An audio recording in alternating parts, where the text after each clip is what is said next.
Hello, you're listening to Lipstick and Leather, and here I am with PJ Farley from Trixter, Fozzyin, Stereo, Fallout, tons of bands. How's your day going tonight? Going well. Beautiful weather. I like it. So how did you get the Fozzyin gig? Well, I got the gig kind of by default. I've known Chris for many years now, and we put together a 80s Kiss tribute band called Quarantine during the lockdown, hence the name. So we were doing that just for fun right when the lockdown started happening, and then Fozzyin had a run of shows booked in August of 2020, and the guy who was playing bass with them at the time wasn't comfortable touring during the pandemic, so they called me, and the rest is history. Awesome. Now, speaking of Quarantine, I saw the videos you guys released, and they're incredible. Now, will you guys release maybe a hard copy or an EP or something maybe down the road? Anything's possible. See how large the collection gets. But yeah, anything's possible. What about recording with Eric Martin in an original CD? Oh, that age-old question. Yeah, we've been trying to do that for years. It's a matter of scheduling. As you can imagine, we have pretty crazy schedules. It'll happen at some point, I think. Probably sooner than later. Now, what was your daughter Maisie's reaction to finding out you used her drawing for the Accent to Change album cover? Unimpressed. Unimpressed. I hid it from her because, she's an artist in the truest sense, and she thinks everything she does is crap. She goes, it's crap, rips it up and throws it out. So I found this one drawing she did. I was like, oh, I'm taking this. This is going to be my album cover. And I'm like, how do I tell her? I'm like, you know what? Maybe I'll just not tell her and then just one day hand her a physical copy of the CD and, present it to her in that fashion. I thought that would be the best way to do it, Well, I did it. She looked at the CD. She goes, why would you use this? I have like 10 of these. This took me 10 minutes with dollar store paint. Why would you use this? This is crap. I'm like, okay. People think otherwise, but that's her. Now, you've been doing Trixter shows for a while with Steve. Will you guys do a new Trixter album at some point? We're kicking around the idea of doing maybe like an acoustic record, possibly. Maybe recut some of the old classics and throw a couple new acoustic-based songs, just to kind of get something happen, because we're having a great time doing it, The songs are translating really well acoustically with him and I singing, and it's just kind of taken on a new shape, so it'd be cool to record that. Now, Trixter have done many shows with Skid Row back in the past. Did the Skid Row guys get a chance to hear your version of Walk with a Stranger? Oh, of course. Absolutely. What did they say about it? Rachel goes, wow, I actually like the song now. Yeah. It was, they gave that to us before we did the first record. Oh, wow. Okay. Yeah, it just never made it on the first record. So we decided to revisit it and give it a shot. And we think it came out great. Now, Machine was talked about to be the second video off New Audio Machine. Why was there no video for it? Frontiers Records. End of story. Fair. The only reason there was this, a video for Human Error is because I did it myself. Great video. Yeah. Thank you. It was my first shot at iMovie. It was my first time ever really opening the software and using it, so it was fun for me, and I think a video like that needed to be done by one of us. I think it just kind of, plus I had all the footage. So, I think it was, it just went along well with the lyrics and the storyline. Love the album here. Now, there was a talk of a re-release of the album here. And yes, I know Japan got one, but there was talks about a North American version with bonus tracks and everything, and audio to be, really awesome. Mm-hmm. Whatever happened with that? Still kind of working on it. Maybe down the road? Yeah, absolutely. Okay. Down the road of 1,000 dreams. Yeah. See what I did there? Now, Bill Ray was supposed to produce here. Why wasn't he used? Obviously, James Barton produced it. I don't think Bill wasn't supposed to produce here. He was no, we had Jim Barton and God, we talked to so many producers, and our schedule kept getting pushed back and pushed back. We decided to go with Jim Barton. I mean, he just had we wanted to make a little bit more of a heavier, rock record, and Jim had just come off doing Empire, I think. Right, Queen's right. And we just thought it would be a unique blend, totally different than the first record, and just do something sonically different for us. Now, would you consider As the Candle Burns a continuation of On and On? No, not really. On and On is very, cut and dry about what it's about. It's just about us living our dreams. But so yeah, no, they're two separate entities. So I wouldn't consider that a continuation. Fair. Now, there was talk of a home video to be released around the time of Here. Do you have tons of video footage available? Oh, yeah. So if you saw the Human Error video, you could tell I have a lot. Steve just finally digitized all of his videos. We got Pete to send us his videos, that we digitized his, so we have all of it.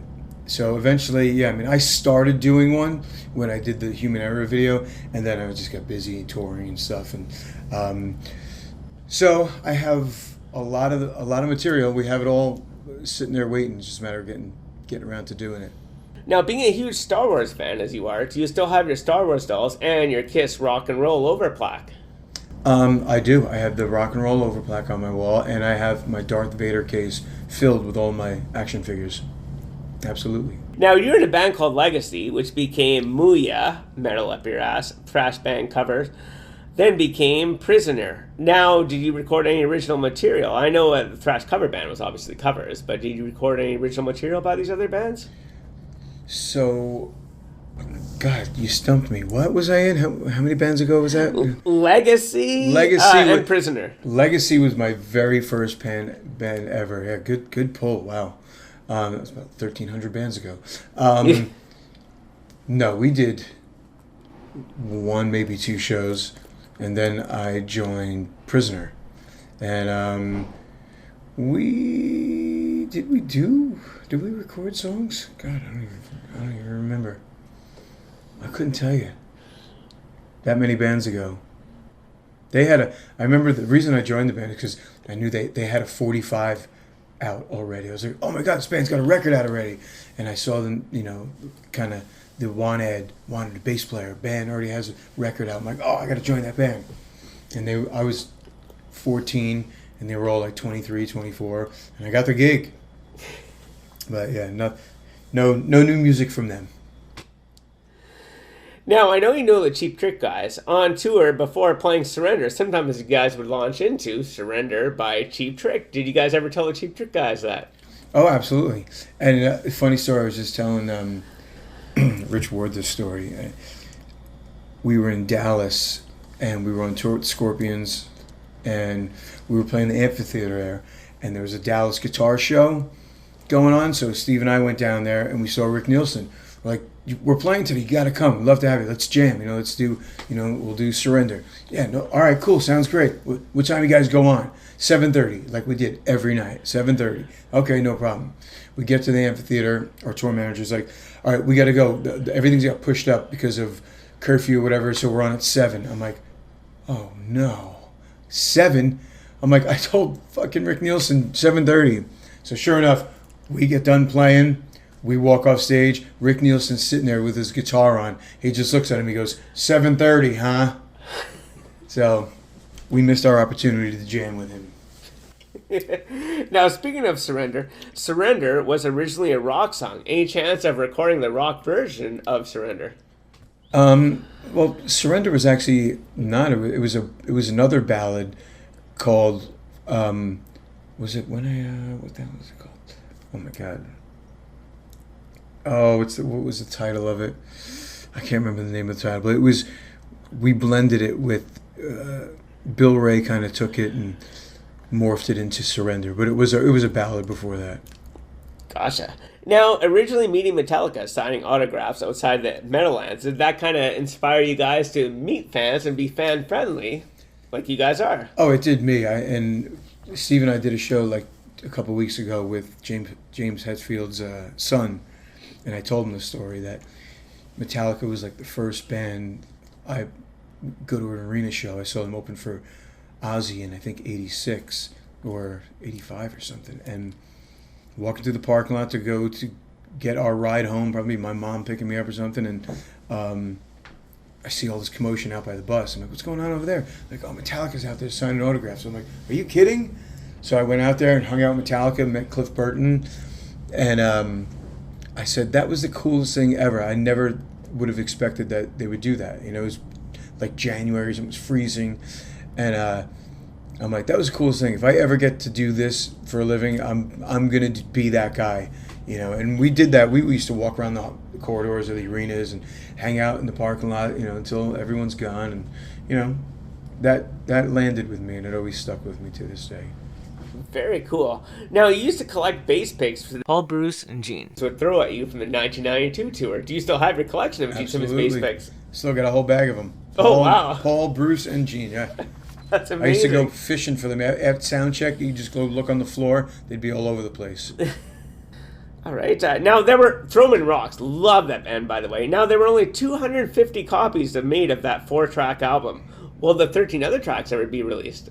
Probably. I would say so. I'm surprised they're not. They might even be up there already. Well, I love Story in My Novel Mind, Days Old, All Is Forgiven, and things like that. Love those tracks. Those should totally be released. I think some of them might be released already. Okay. Check iTunes or some interweb.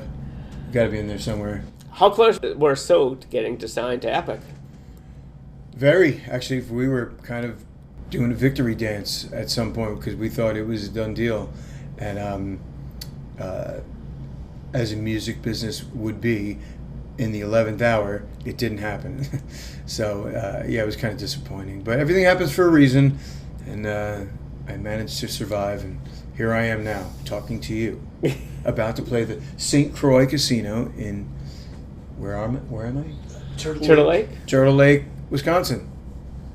Lots of people, including myself, love the 40-foot Ringo project. One of my favorite things you've ever done personally. Would there ever be a follow-up? Probably not, but yeah, that's turned into like a little cult classic for us. It's pretty cool.